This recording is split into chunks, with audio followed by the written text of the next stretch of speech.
एक जादुई पत्थर एक बंदर को जन्म देता है। बाहर आते ही वो गौर से आसमान की ओर देखने लगता है, जिससे उसकी आंखों से लाल लेजर लाइट निकलती है और एक देवता के घर पर जा पड़ती है और उस देवता की बिल्ली नीचे आ गिरती है। गुस्से में वो उसे जान से मारने का हुक्म देता है, लेकिन बुद्धा की आवाज आती है, सब्र करो, ये जीव बहुत शक्तिशाली है और उसके जन्म लेने का एक मकसद है और उसे अपना मकसद पूरा करने दो। बंदर आगे जाता है तो वो एक माँ को देखता है जो अपने बच्चे को गले से लगा रही थी। ये देखकर उसकी आंखें नम हो जाती है और फिर उसके बच्चे को उठाकर साइड में फेंकता है और खुद गले लग जाता है। लेकिन उसकी माँ उस लाल बंदर को खुद से दूर करती है और उस पर काफी गुस्सा करती है। आगे जाने पर वो एक बड़े बंदर से चिपक जाता है जो बच्चों को ज्ञान दे रहा था, लेकिन वो भी उसे खुद से दूर कर देता है। उसके बाद वो एक बच्चे को गले लगाता है, जिससे उसकी हड्डी पसली एक हो जाती है। वो बूढ़ा बंदर बच्चों को नारियल तोड़ने का तरीका बताता है बिना सूरज की रोशनी में गए, लेकिन वो खुद एक भी नारियल को पकड़ नहीं पाता और लाल बंदर रोशनी में जाता है और एक ही बार में सारे नारियल तोड़ देता है और वो सारे नारियल उस बूढ़े बंदर के ऊपर गिरता है। लेकिन उस लाल बंदर को बहुत डांट पड़ती है और तभी एक राक्षस झरने के पीछे वाली गुफा से उनके इलाके में आता है और एक बच्चे को ले जाता है खाने के लिए। लाल बंदर की वजह से एक माँ के लाल को राक्षस उठा ले जाता है, जिससे सभी उसे नारियल से मारने लगते हैं। लेकिन उसकी लाल क्रोध से भरी आंखों को देखकर वो सभी डर जाते हैं। अब छोटा बंदर उस राक्षस से लड़ने की तैयारी करता है। छोटा बंदर एक पत्थर जोड़कर उसी के जैसा राक्षस बनाता है जो बंदर के बच्चों को ले जाया करता था। फिर उससे लड़ने की तैयारी करता है, वो भी ऐसे। समय बीतता है और अब बंदर थोड़ा बड़ा हो चुका है, लेकिन उस पत्थर की मूर्ति से लड़ने का अभ्यास अभी भी उसका जारी है। लेकिन एक दिन फिर से वो राक्षस उनके जंगल में आता है एक बच्चे को लेने, और तभी वो लाल बंदर उसके सामने आता है और उससे लड़ने लगता है नारियल से। लेकिन उससे उसका कुछ नहीं होता और राक्षस लाल बंदर को पीटकर एक बंदर के बच्चे को ले जाता है। वो उसे बचाने की बात करता है, लेकिन बुढ़ा बंदर उससे कहता है, लाल बंदर छोटे बच्चे को बचाने की बात करता है, लेकिन बूढ़ा बंदर कहता है तुम उसे नारियल से हराओगे बेवकूफ। उनमें से एक छोटा बंदर कहता है अगर इसे ड्रैगन किंग से हथियार मिल जाए तो शायद उस राक्षस को हरा सकता है। लाल बंदर बिना वक्त गवाए समुद्र में छलांग लगाता है और ड्रैगन किंग के शहर में पहुंच जाता है। अपने सामने वो एक विशाल छड़ी को देखता है जो उससे बातें करता है। छड़ी उस लाल बंदर से कहता है मैं तुम्हारा ही इंतजार कर रहा था 5000 सालों से। फिर बंदर कहता है तुम इतने बड़े हो, मैं तुम्हें कैसे ले जा सकता हूँ। वो जैसे ही अपना हाथ उस छड़ी पर रखता है तो छड़ी काफी तेज हिलने लगती है, जिससे पूरा ड्रैगन शहर हिलने लगता है और छड़ी काफी छोटी हो जाती है। ड्रैगन किंग को यकीन ही नहीं होता कि उसकी छड़ी एक बंदर चुरा रहा है। वो बंदर छड़ी लेकर अपने इलाके में पहुंचता है, जिससे किसी को यकीन ही नहीं होता कि इतनी शक्तिशाली छड़ी इस झींगुर के पास है। अब वो छड़ी बंदर को झरने के अंदर पहुंचा देती है, जहां राक्षस उस बच्चे को ऊपर लटका कर रखा था और नीचे पानी ऊपर रहा था। लेकिन बच्चे को निकालने के दौरान राक्षस वहां आ जाता है। छड़ी उस ताले को जल्दी से तोड़ता है और बंदर उस बच्चे को बचा लेता है। लाल बंदर अब वहाँ से भागना चाहता था, लेकिन छड़ी उसे रोकता है, क्योंकि जानता है अगर आज ये बच गया तो बच्चों को खाता ही रहेगा। वो उससे लड़ने लगता है, जिससे बंदर को भी पता चलता है कि इसे हरा कर मारना होगा। वो छड़ी का सही इस्तेमाल करता है, जिससे उसके सारे कंगन टूट जाते हैं। लाल बंदर उस राक्षस को हराने के बाद बच्चे को सही सलामत अपने इलाके में लाता है, तो उसे देखकर सभी वानर उसका नाम मंकी किंग रखते हैं और उसे अपना राजा भी मानने लगते हैं। लेकिन वो बूढ़ा बंदर मंकी किंग से कहता है तुमने सिर्फ एक राक्षस को मारा है, ऐसे सैकड़ों राक्षसों को मारोगे तब जाकर देवताओं की नजर पड़ेगी तुम पर। मंकी किंग कहता है अब एक दो नहीं बल्कि 100 राक्षसों को अकेले ही मारूंगा। किसी भी तरह 99 राक्षसों को तो मंकी किंग मार देता है, लेकिन अब उसे आखिरी राक्षस को मारना है और उसी को मारने के लिए वो एक शापित गाँव में जाता है जहाँ राक्षस बच्चों को खाया करता है। मंकी किंग गाँव वालों से कहता है राक्षस को मारने के बाद मुझे सिर्फ अपनी तारीफ चाहिए जो गाँव वालों के सामने होनी चाहिए और मैं उसे राक्षस को मार दूंगा। मंकी किंग देखता है कि राक्षस बच्ची को खाने वाला है, इसलिए वो जाकर बच्ची को ही मार देता है और हमें बाद में पता चलता है कि वो छोटी बच्ची ही राक्षस है। वो अपने असली रूप में आकर मंकी किंग से लड़ने लगती है, जिससे पूरे गांव में आग लग जाती है। मंकी किंग उस राक्षसी से कहता है कि अगर तुम मेरी छड़ी 2 मिनट के लिए पकड़ ली तो ये छड़ी तुम्हारी। लेकिन छड़ी को राक्षसनी जैसे ही हाथ से पकड़ती है तो छड़ी शक्तिमान बनकर तुरंत ही राक्षसनी को जमीन के अंदर समा देती है, जिससे राक्षसनी नीचे फंस जाती है और मंकी किंग की जीत होती है। वो बच्चों को तो बचा लिया था, लेकिन पूरे गाँव का नामो निशान मिटा दिया था और अब उसकी झूठी तारीफ होती है। ड्रैगन किंग जो समुद्र का देवता है वो मंकी किंग को खोजते हुए उस शापित गाँव में पहुँच जाता है। मंकी किंग को सभी गांव वाले मजबूर होकर उसे झूठी इज्जत से सम्मानित करते हैं। गांव वाले कहते हैं अब तक तुम्हें लेने के लिए अमर जीव आए क्यों नहीं। लेकिन तभी वहां ड्रैगन किंग पहुंच जाता है अपनी छड़ी लेने जो बंदर के पास है। ड्रैगन किंग को पता चलता है ये छड़ी अपने मालिक से बात भी करती है, लेकिन ड्रैगन किंग की चमड़ी सूख कर पापड़ होने लगती है, जिससे वो फिर से अपने बाथ टब में जाता है जिसमें थोड़ा पानी है। ड्रैगन किंग वापस आकर उसे बताता है तुम कभी अमर नहीं हो सकते क्योंकि अमर जीवों का नर्क के लिस्ट में नाम नहीं होता। लेकिन ड्रैगन के लप्पू झप्पू मंकी किंग की छड़ी को चुरा लेते हैं। किसी भी तरह मंकी किंग उन समुद्री कीड़ों से अपनी छड़ी को बचा लेता है और नर्क लोग जाने की बात करता है ताकि मृत्यु की लिस्ट से अपना नाम मिटा सके। लेकिन शापित गाँव की एक लड़की उसके साथ मृत्यु लोग जाने की बात करती है, पर मंकी किंग उसे मना कर देता है। लेकिन छड़ी मंकी किंग से कहता है हमें वहाँ एक पढ़े लिखे आदमी की जरूरत पड़ सकती है, जिससे मंकी किंग उसे अपने साथ ले जाने के लिए मान जाता है। वो दोनों नर्क लोग जाने के लिए कब्रिस्तान तक पहुँच जाते हैं और देखते हैं किसी की आत्मा एक पानी से भरे टैंक में जाती है। लड़की कहती है हम नीचे कैसे जाएंगे। मंकी किंग कहता है ये छड़ी एक VIP पास की तरह है जो हमें किसी भी दुनिया के कोने तक पहुंचा सकती है और मुर्दों की दुनिया में भी। अब वो दोनों अपने चेहरे पर राख लगाकर नीचे पहुंच जाते हैं जहां अनगिनत आत्माएं लाइन लगाकर खड़ी थी, जिसका फैसला वहां का फरिश्ता करता है जिसका नाम है यामा। मंकी किंग बिना लाइन में लगे आगे की और बढ़ता है, वो भी ऐसे। आगे जाने पर मंकी किंग को पता चलता है कि यहाँ कोई जीवित आया तो उसकी मौत पक्की है, इसलिए वो अपने साथ आई लड़की को चारा बनाता है। वो अपने थूक से उसके चेहरे पर लगे राख को मिटाता है और सभी को बताता है ये बिटिया जीवित है और लाइन तोड़कर सबसे आगे आ चुकी है चीटिंग करके। इतना कहने पर सारी आत्माएं उसे घेरने लगती है और मौत का फरिश्ता भी उस पर गुस्सा करता है। लड़की बताती है मैं अभी मरी हूँ। मौत का फरिश्ता पूछता है कैसे मरी तुम? लड़की बताती है मैं एक पहाड़ से पानी में गिरी जिसमें शार्क थी बिना दांत वाली और मेरे ऊपर एक घर गिरा और मैं डूब कर मर गई।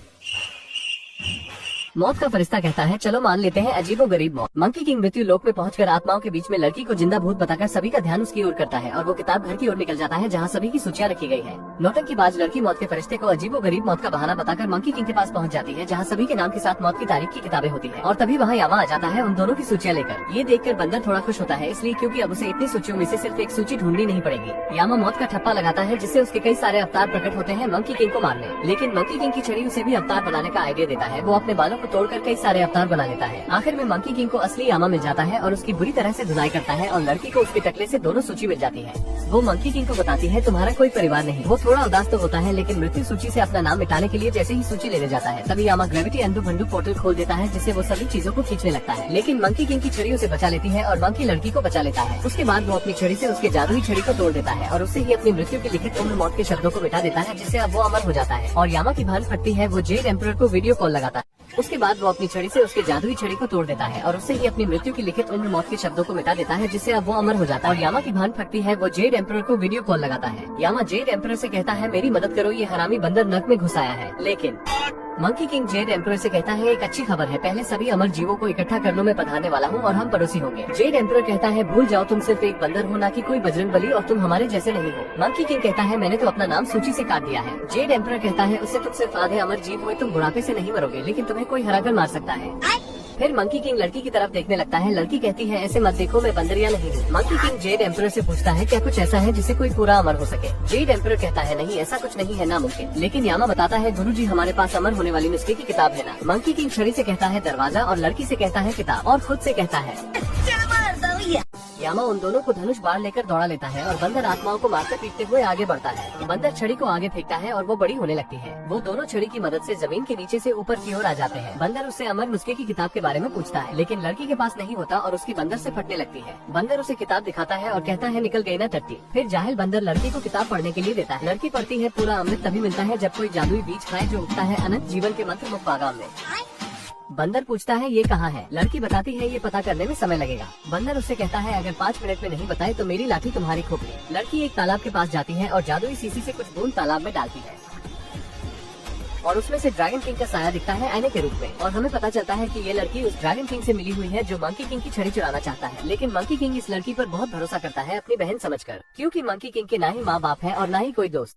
वो कुछ जादुई बूंद पानी में डालती है जिससे ड्रैगन किंग का प्रतिबिंब रूप पानी से थोड़ा बाहर आता है। लड़की ड्रैगन किंग से बताती है ये बंदर महापागल है, ये मुझे नर्क में ले गया था, वो भी जिंदा। ड्रैगन किंग कहता है मेरा काम तुम्हें करना ही पड़ेगा किसी भी हाल में। असल में लड़की अभी ड्रैगन किंग की प्यादी है। कुछ दिन पहले जब ड्रैगन किंग उसके गाँव से छड़ी की खोज में गुजर रहा था तो लड़की उसे रास्ते में रोक लेती है। लड़की उससे बारिश करवाने की भीख मांगती है। ड्रैगन किंग उसे ही खाने जाता है। लड़की गांव को भूलकर अपनी ही जान की भीख मांगने लगती है। ये देवता बज्र कमीना है। ड्रैगन किंग उसे छड़ी चुराने का काम देता है जो मंकी किंग के पास है। लड़की इस बात को मान जाती है और अब हम वर्तमान में देखते हैं कि लड़की मंकी किंग को उस जगह ले जाती है जहाँ ड्रैगन किंग चाहता है, यानी कि मृत्यु नुस्खे की किताब के अनुसार नहीं चलकर वो बंदर को दूसरी जगह ले जाकर फंसाना चाहती है। मंकी किंग उसे अपनी पीठ पर बैठा कर आगे बढ़ता है उससे रास्ता पूछते हुए। लड़की उससे कहती है और धीमे नहीं चल सकते क्या? इतना सुनते ही नटखट बंदर उसे पूरी तेजी से आगे ले जाने लगता है जिससे वो पके हुए आम की तरह नीचे गिर जाती है। लेकिन मंकी किंग इस बात से अनजान होता है। जब वो आखिरी पेड़ पर पहुंचता है तो पूछता है हमें जंगल में जाना है या रेगिस्तान में? जवाब न मिलने पर वो पीछे देखता है। जब वो आखिरी पेड़ पर पहुंचता है तो पूछता है हमें जंगल में जाना है या रेगिस्तान में? जवाब न मिलने पर वो पीछे देखता है। वो कहता है इतने सारे पेड़। लड़की जिस टहनी को पकड़कर लटकी हुई थी वो भी टूटने लगती है। मंकी किंग उसे पैदल चलकर ढूंढता है लेकिन जैसे ही वो हाथ फैलाता है किस्मत से लड़की उसके ही गोद में गिरती है। मंकी किंग कहता है तुम कहाँ से टपकी? लड़की उसे कहती है तुम महाचूतिया हो। बंदर कहता है शकल की भी तारीफ करो। लड़की कहती है शकल और अकल दोनों गधे जैसे हैं। दूसरी तरफ ड्रैगन किंग अपने चमचों से कहता है मैं एक ही पेड़ के फलों में जहर डाल सका और जैसे ही मंकी किंग उसे जादुई बीज समझकर खाएगा वो सीधा नर्क लोक से धारेगा। वो एक लाइट की रोशनी को उस पेड़ की ओर करता है जिसमें जहर है, लेकिन ड्रैगन किंग की चमचे से वो लाइट गिर जाती है जिससे वो दूसरे पेड़ की तरफ तरफ रोशनी को कर देता है। मंकी किंग वहाँ पहुँचता है तो ड्रैगन किंग के दोनों चमचे उसे बताते हैं हम यहाँ के रखवाले हैं और वो उसे लाइट वाले पेड़ से जादुई फल को खाने के लिए कहते हैं। मंकी किंग तुरंत उस पेड़ के फल को खा लेता है और लड़की से पूछता है क्या मैं अमर लग रहा हूँ। जब मंकी किंग को कुछ नहीं होता तो दोनों चमचों में बहस होने लगती है कि दूसरे वाले में जादुई बीज है। उनमें से एक फल खाता है दूसरे पेड़ से, जिससे वो पूरे नशे में होकर एक पेड़ से चिपक जाता है अपनी एक्स को समझकर। अब मंकी और ड्रैगन का चमचा दोनों साथ में वही फल खाते हैं जिससे वो भी नशे में घुल जाते हैं। उसके बाद ड्रैगन किंग खुद छड़ी लेने आता है, लेकिन मंकी किंग उसे भी फल खिला देता है जिससे वो भी नशे में दिमागी संतुलन खो देता है। मुझे समझ नहीं आता इस फल में जहर मिलाया था या पैसे ठामा। अब ड्रैगन किंग अपनी टीम लेकर नहाने के लिए चला जाता है और बंदर उस लड़की से कहता है हम दोस्त नहीं हैं, बल्कि हम तीनों एक परिवार हैं। मंकी किंग के बेहोश हो जाने के बाद जब लड़की उसकी छड़ी चुराने जाती है तभी मंकी किंग को गुस्सा आ जाता है। मंकी किंग अपनी छड़ी से अपने सिर पर मारता है जिससे उसे दर्द होता है और कहता है अब तक मैं अमर हुआ क्यों नहीं। लड़की उसे बताती है शायद फल अब तक पके ही नहीं।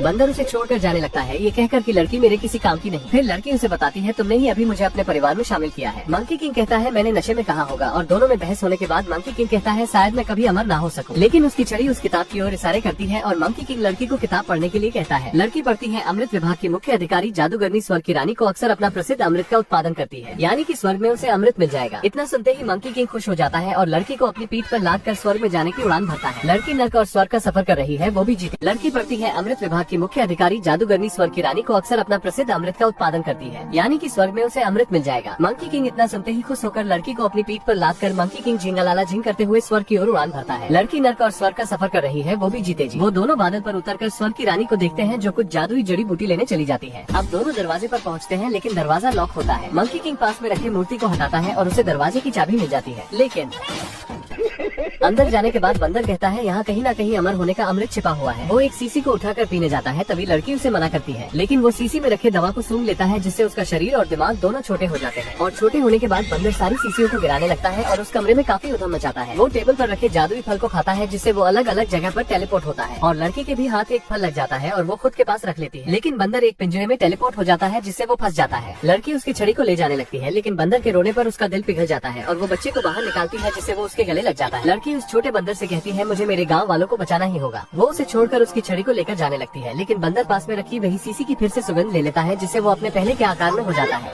उसकी छड़ी खुद उसके पास आ जाती है और मंकी किंग लड़की को कहता है ये क्या उधम मचा दिया है तुमने, हम यहाँ सिर्फ मेहमान हैं। लेकिन तभी वहाँ स्वर्ग की रानी आ जाती है और दोनों को कहती है मैं तुम्हें ऐसा सबक सिखाऊंगी कि तुम जिंदगी भर शर्म से मुंह छिपाते फिरोगे। मंकी किंग कहता है ऐसी नौबत ही नहीं आएगी क्योंकि मैं पैदा ही बेशर्म हुआ हूँ। वो अमृत बनाने की सामग्री को चालू रखते हैं। लड़की जो कहती है बंदर लड़ाई के दौरान ही उसे सब कुछ देता रहता है, लेकिन आखिरी पीच का रस जमा हुआ रहता है तो मंकी किंग उसे अपनी छड़ी दे देता है जो छोटे आकार में हो जाती है और लड़की उससे सारी सामग्री चीजों को मिला देती है। लेकिन जब मंकी किंग को चखने के लिए देती है तो स्वर्ग की रानी उसे नष्ट कर देती है जिससे मंकी किंग को कुछ नहीं मिलता। इसे कहते हैं मुंह को आया पर कुछ न लगा। उसके बाद रानी उसे एक घूसा मारती है जिससे बंदर कहता है क्या घूसा मारा। मंकी किंग को एक घूसा मारती है जिससे वो अंतरिक्ष में पहुंच जाता है। उसके बाद देवी उस लड़की से पूछती है अब तुम्हारा दोस्त तुम्हें बचाने कैसे आएगा। लड़की कहती है मैं सिर्फ उसकी नौसिखिया चेली हूँ।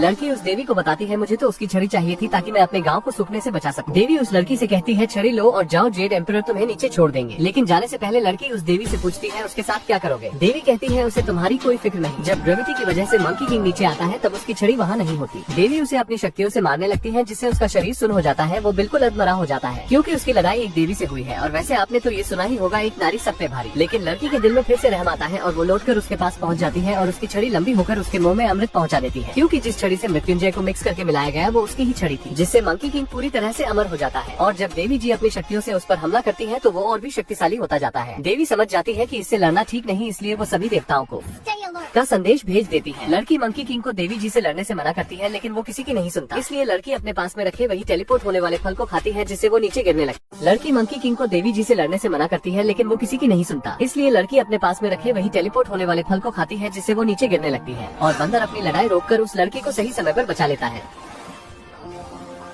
लड़की कहती है तुमने मेरी परवाह की, यानी कि हम एक परिवार हैं। मंकी किंग फिर से मना करता है कि मेरा कोई नहीं है। मंकी किंग कहता है तुमने ऐसा क्यों किया, मैं उस देवी को हराने वाला था और सभी देवताओं को हराकर मैं सारे जहां में राज करता, लेकिन फिर भी मैं कभी सुकून से नहीं बैठता। वो लड़की से कहता है मैं ये सब लोचा कर क्यों रहा हूँ। फिर लड़की उससे कहती है तुम अच्छाई के रास्ते पर भी चल सकते हो, जैसे किसी की मदद करके। अब लड़की मंकी किंग को चेतावनी देती है कि तुम अमर हो गए हो तो पानी में कितनी देर तक सांस रोक सकते हो। बंदर कहता है 2 या 3 साल तक। इतना कहने के बाद वो पानी में छलांग लगा देता है, लेकिन अपनी छड़ी को ऊपर ही छोड़ देता है जिससे लड़की को उसे ड्रैगन किंग को देने का बहाना मिल जाता है। वो जादुई सीसी के जरिए ड्रैगन किंग तक बात पहुंचा देती है और उसके चमचे उसकी छड़ी लेकर चले जाते हैं। लड़की मंकी किंग को बाहर निकालने के लिए उस पर कंकड़ फेंकती है जिससे मंकी किंग पानी से बाहर आता है। लेकिन वो अपनी छड़ी को गायब पाता है। लड़की मंकी किंग को बाहर निकालने के लिए उस पर कंकड़ फेंकती है, जिससे मंकी किंग पानी से बाहर आता है, लेकिन वो अपनी छड़ी को गायब पाता है। लड़की कहती है मैं मजबूर थी, मुझे मेरे गाँव को सूखने से बचाना था, इसलिए मैंने तुम्हारी छड़ी ड्रैगन किंग को दे दी। मंकी किंग गुस्से में कहता है मैं मूत दूंगा, तुम्हारा गांव बाढ़ से बह जाएगा। वो लड़की से सीसी लेता है और उसे पानी में फेंकता है और उसमें ड्रैगन किंग का प्रतिबिंब बाहर आता है। ड्रैगन किंग मंकी किंग से कहता है मैंने अपनी छड़ी के लिए खुशी में एक समारोह रखा है जिसमें तुम इनवाइटेड नहीं हो। और लड़की से कहता है मैं तुम्हारे गाँव को बर्बाद कर दूंगा और साथ में पूरी दुनिया को भी। मैंने तो पहले ही कहा था ये देवता बज कमीना है। फिर लड़की कहती है हमें उसे रोकना होगा, लेकिन मंकी किंग गुस्से में उस जगह पर उछलता है जिससे एक नुकीला पत्थर लड़की के ऊपर गिरने ही वाला होता है कि